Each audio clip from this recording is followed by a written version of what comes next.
Hello and welcome again to the Writer Review.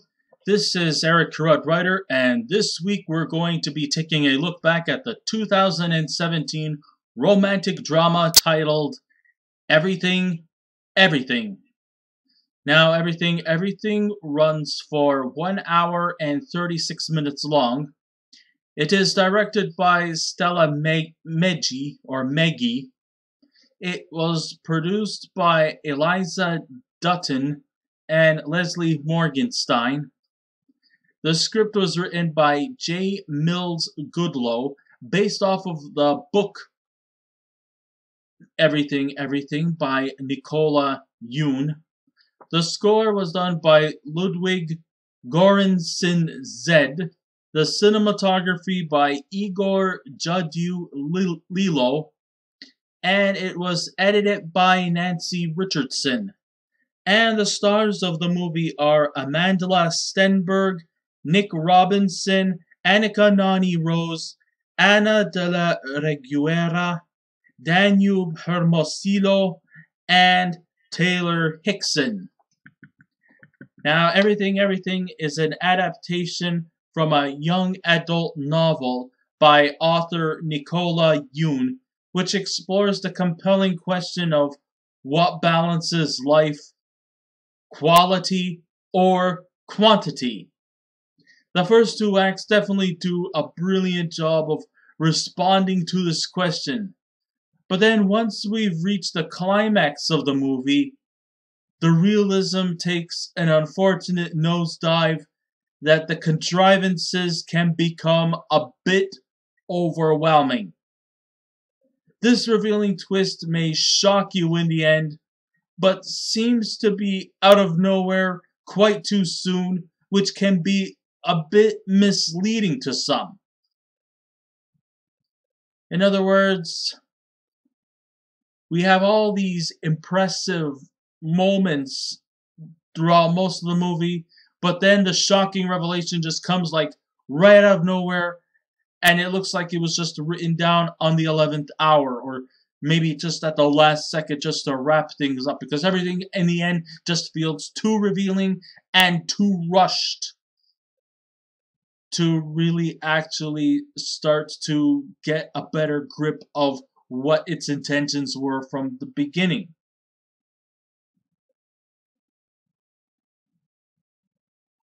I mean, the first two acts was virtually untouchable, but then when you come to the third act, everything just falls into, well, not necessarily falls into place, but falls out of proportions to the point like, so this is how it ends? And it feels very, very cheap. The movie, like the novel, centers on a young teenager who goes by the name of Madeline Whittier, played by Amandla Stenberg, who has become an involuntary recluse due to a rare disease called SCID, or as I would like to call it, SCID, which actually suspends her from even stepping outside of her sterilized home and is under the care of her widowed physician mother, Pauline, played by Anika Noni Rose, and her nurse, Carla, played by Ana de la Ruguera, and her friend, who's Clara's daughter, Rosa, played by Danube R. Hermosillo. Her pastimes include gazing out the window, wondering what is out there that she is missing out. Well, just because she is like under permanent house arrest doesn't necessarily mean that, her mother has the windows and the doors all barred up and locked up like she's like a complete prisoner. No, she gets to actually look at the world from outside from her window. She gets to actually, she does not necessarily is like complete recluse, like a hermit, No, she gets to see the world from outside, but she never actually steps out because, according to her disease, if she steps outside, it could potentially cost her her life. Apparently, she has been diagnosed with this disease since her infancy, I suppose. And her mother makes sure that, everything in her house is immaculate. She has to have a specific certain type of laundry detergent. She's mostly seen wearing light colored clothes because her mother has to make sure that everything is immaculate, spick and span, and it has to be clean, otherwise, this could cost her life. Alright, so what does she do with schooling? Well, just like a lot of people these days, with the whole health scare, the COVID 19, people are now taking like online courses via Zoom. Well, with even back in 2017, it existed, but it just was not like a growing trend like we see today in the field of education. But yes, she is actually taking online courses. She's also taking courses in architecture, which is kind of a bit of a symbolic thing because in her model houses, you often see a spaceman, and the spaceman is pretty much a symbolic thing in her journey to explore the outside world.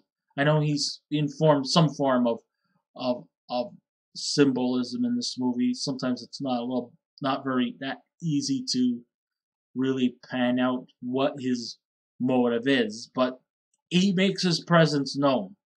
You see, this is a romantic drama, so the thing you got to take into consideration is that this movie is no Sleepless in Seattle or You've Got Mail or any other romantic drama that Julia Roberts or Sandra Bullock or Meg Ryan are in. You're not going to get all these whole sexual innuendos and more adult themed humor like you would in a When Harry Met Sally or a Sleepless in Seattle or Notting Hill or Bridget Jones. The jokes that are usually often seen in those movies are usually meant for adults. This is a kids film, and the leading stars are predominantly adolescents. So this is an adolescent love story, so the jokes that are usually often portrayed in this movie are usually taken to a much more lighter extent. But at the same time,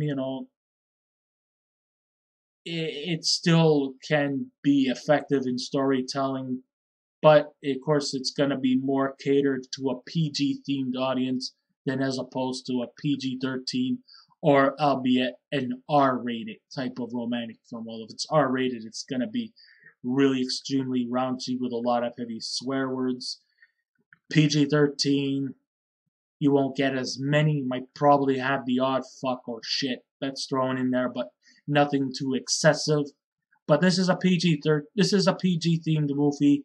It's more family oriented, so you're not going to expect to see any swearing, maybe the odd god damn it or Christ's sake or things like that. That's probably where the limit is.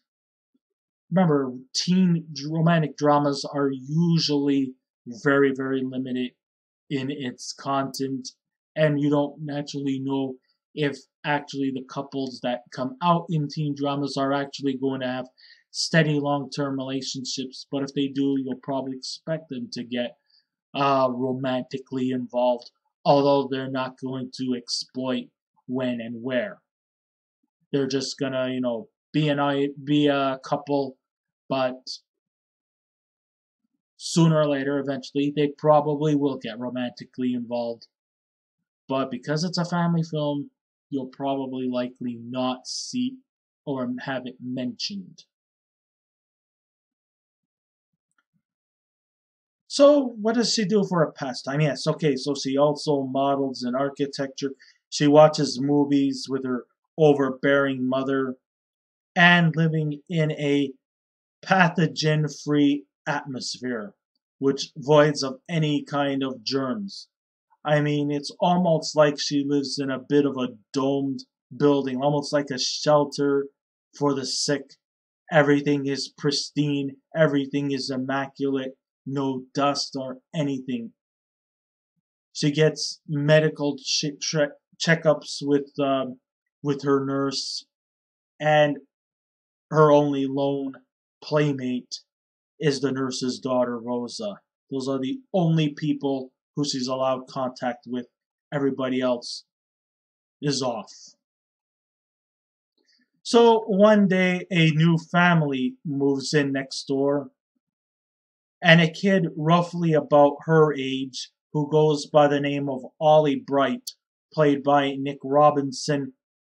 He may be her ticket to escape from a reclusive lifestyle, as she's very attractive to this boy and has always wanted to, more than anything else in this world, is just simply to go to the beach.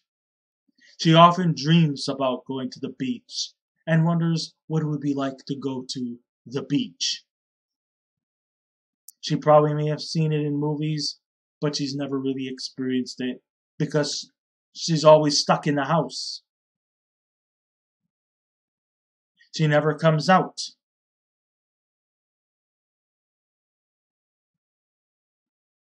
So, will this guy be the metaphoric knight on a white steed ready to carry his princess off into the sunset? Or will he just be pushed back like everybody else is?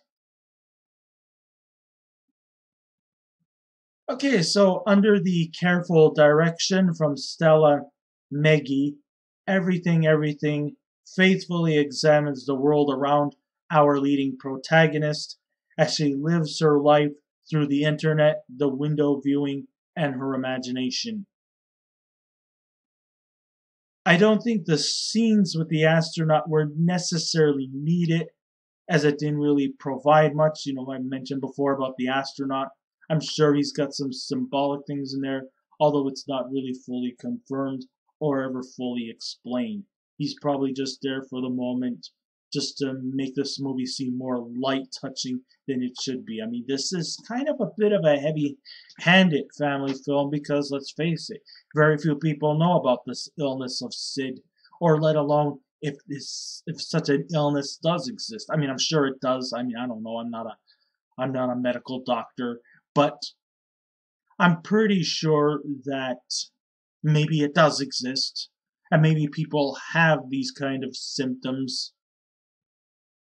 and their only solution is to stay germ free and to also not go out in contact with anyone.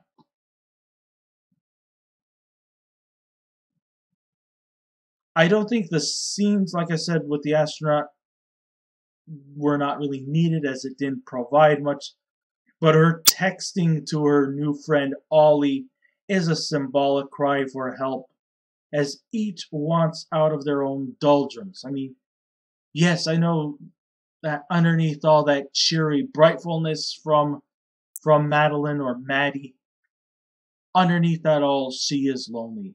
She is repressed. She is deprived from the outside world. And it seems like, even though it's probably not appropriate to say that she's under house arrest because of her illness, but being cooped up and being involuntarily reclusive, you get to feel the isolation within her. Sure, she tries to stay perky and optimistic and always feeling happy, but underneath it all, she isn't.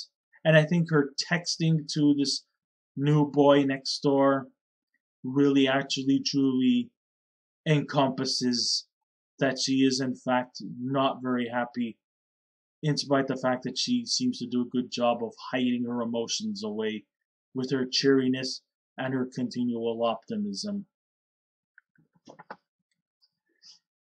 Now, even though I've managed to explain a lot of the the assets to this movie also has its share of flaws, and I think there's quite a bit of flaws here in this movie. Now, sadly though, we know a lot about Madeline's story, about her being locked up because of her illness, well, away from the outside world. Ollie's story, which, unlike in the young adult novel book that Nicola Yoon has, Ollie actually has just as equal amount of important conflicts in his life. But it seems to in this movie, in the book, I should say, he comes across as having a very equally important and equally featured part in the novel. But then when you come to the movie, Ollie's story, which was prominent in Yoon's story, you come to the movie, it's actually quite secondary, almost to the point of being just an afterthought, as Maddie's story is the primary focus, making Ollie's character lacking in dimension, as his world is also hers as well. So, in other words, we don't know too much about his family background. If you've never read the book and watched the movie, you know very little about his family background too, and it's also pretty disturbing. Maybe it doesn't have the same amount of interest like Madeline's story, because it's a rare illness that seems to be more heavily talked about.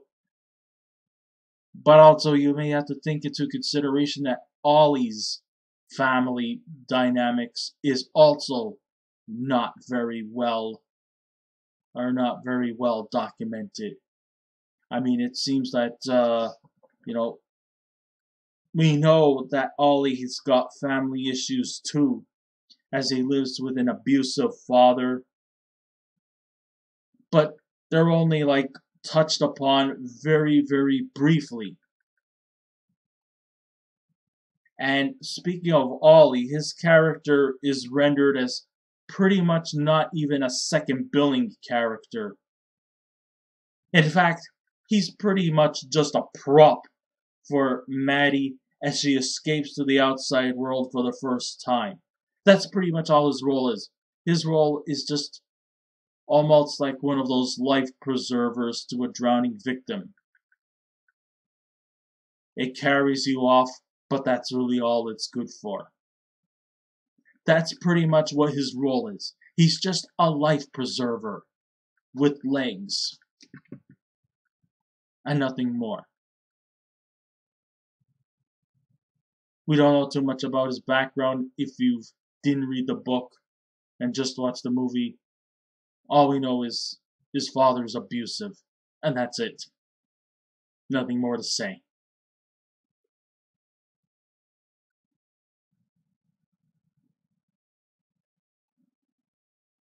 So Maddie uses him as an escape to the outside world for the first time, regardless of her illness, as she sacrifices her well-being just to come out and enjoy life. Ollie's views of life have little effect on the story, as he's just so underdeveloped, as he's nothing more than just a love decoy and not even a co-star. Pretty much, this movie is all about Maddie Whittier and her illness. In fact, very little comes from the other supporting characters, like her mother Pauline. There's very little about the nurse and the nurse's daughter, and maybe even Ollie's sister, played by Taylor Hickson.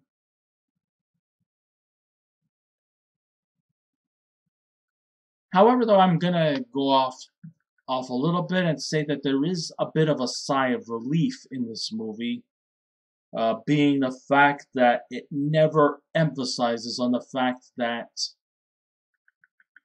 both Maddie and Ollie are products, are both are both of different ethnicities, in the world where identity politics seems to be more mandatory than just a person who knows his or her ways around the acting circle. Well, okay, it's just for the record, yes, Madeline Whittier is, mixed race, being the fact that her mother is African American and her father's Caucasian. And while um, Ollie is like full blown Caucasian, at least they never ever talk about the race issue, or never does it ever become either too emphasized or too much of a distraction. These are two young birds who are in love with each other, and nothing more, nothing less. Skin color is not a priority.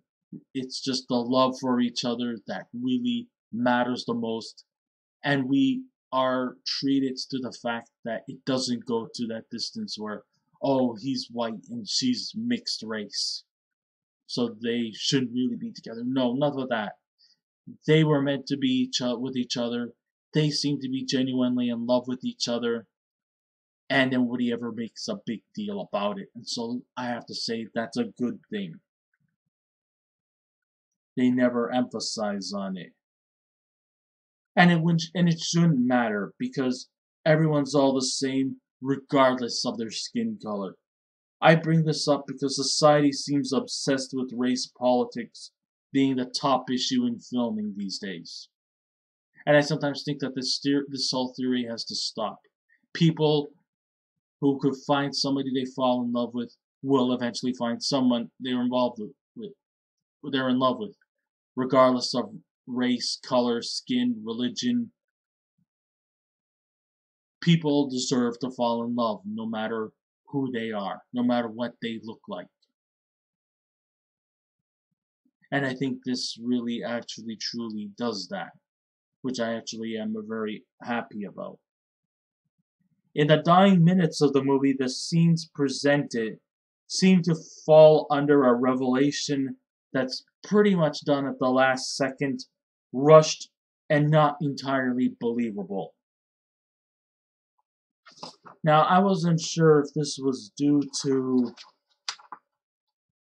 the many rewrites of how they wanted the movie to end, but it just seems to not gel well to the narratives we've been fed to us in the opening acts of the movie.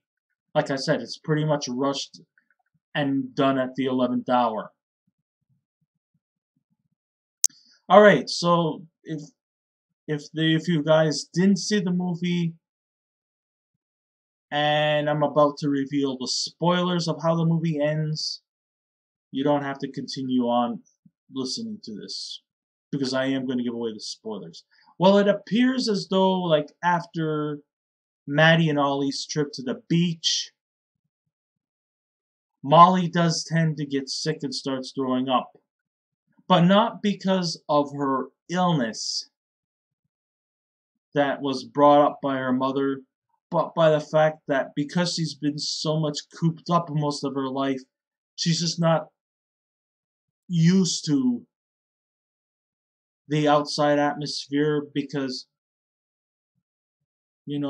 as much as you don't want to stay cooped up in your house for too long, sometimes it's good to have a little bit of fresh air. And I think this is where the movie starts to reveal. And then in the end, it turns out that it wasn't her who had the illness, but in the end, it turns out that it was her own mother who concocted this whole illness for, I don't know, for publicity or for money or whatever. So in other words, her mother faked this woman's illness, this girl's illness, and she was led to believe that this physical illness that she is suffering from will cost her her life. Well, now she's being debunked. So in the end, the mother is the one who's been who's been who's been telling these fibs that she's got skids.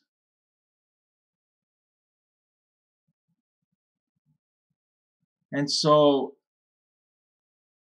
it comes to the conclusion that Pauline Whittier, Madeline's mother,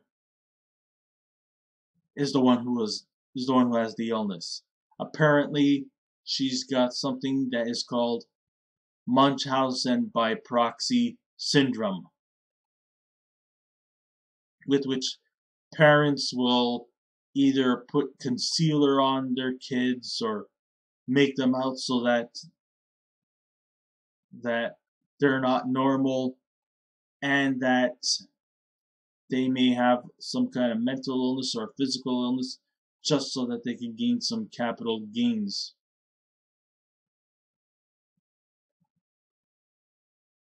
And pretty much that's it. But the thing of the matter is doesn't anybody actually do anything to the mother? This is practically almost like child abuse, leaving her stuck inside the house when yet she was never ill to begin with. That's pretty disturbing, if you ask me. But there is no lawsuits, no authorities, no social workers or therapists. No, they do nothing of her kind to actually save her. But it is now revealed that Madeline is not sick and that she can go out on her own free time and her own free will, is the one that's actually been never sick to begin with. And we don't know if whether or not Maddie and Ollie are going to be together as a couple, but in the end we can just simply hope for the best. When it comes to casting choices of the two main characters, they were seeking for relative unknowns. However, they ended up getting two known performers to play Maddie and Ollie. Stenberg, known for her role as Rue from the Hunger Games, while Robinson is known for his role in the Jurassic World movies. And even though they both inject great spark into their interactions with one another, there are times when the film goes way too fast that all can't catch up to what they'll be doing next, and situations are handled way too quickly and are solved very easily and can be at times a bit surreal. Things just seem to just rush from out of nowhere. This is where the biggest weakness is in this movie.